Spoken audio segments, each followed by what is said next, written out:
Today we're looking at the second part of the second lecture in the winter 1931 term. Last time we saw the way three visions interacted to produce the deification of the contrasexual in the visioner. These visions were the encounter with the dual aspect God, the objectification of psyche and affect, and the development of the inner child. Critical to observe is the spiritualization of the sexual instinct that takes place in the final vision. The satyr, often a symbol of deviant sexuality, was in the first vision without the sex organ and performed the sign of the cross in the ceremony. There was no explicit sexual element in the second vision, and in the third, sexuality becomes a spiritualized exuberance of the inner other. Today we start with considering the next element after the purification or rite of passage of the deified soul back into matter. The vision continues, and the visioner is now in the vision, holding hands with the deified boy, running together until they reach a great chasm. The boy calls out all the animals of the forest to help, but they merely graze about. The boy then reaches one foot to the other side of the chasm and tells the visioner to climb over him to the other side.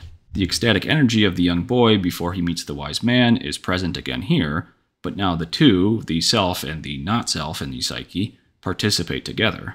Here again, the ecstatic energy meets a certain obstacle. Where it was the wise man in the first part of the vision, it's now a wide chasm. But united with the inner other, the ecstasy is controlled, and now meets just an obstacle of nature. Though here, nature cannot help, the animals are docile. The deified inner other is the one who then reaches forward, growing to new lengths to traverse the chasm. Psychologically, the supernatural element of the psyche, that which the visioner is not, that she cannot see from the eyes of, the contrasexual perspective, bridges the deficits of the conscious attitude.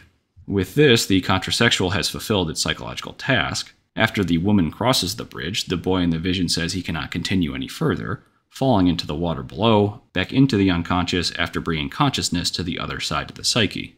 The visioner then walks through a dark forest, reaching a stream from which a woman then emerges with a golden boat, which the visioner steps into, and is pulled by a white seahorse. As the boat went along, rainbows appear across the sky. Jung comments to conclude this lecture that this development is a certain psychological distancing from the deeper processes of the visioner's unconscious, due perhaps to the fantastical nature of the images. The visioner is not yet in contact with these processes, but still seeing them in an illusionary form, not as it is in itself. The fantastical nature is defending against a level of intensity the visioner cannot yet accept, he says, presenting the image of something that may be to come.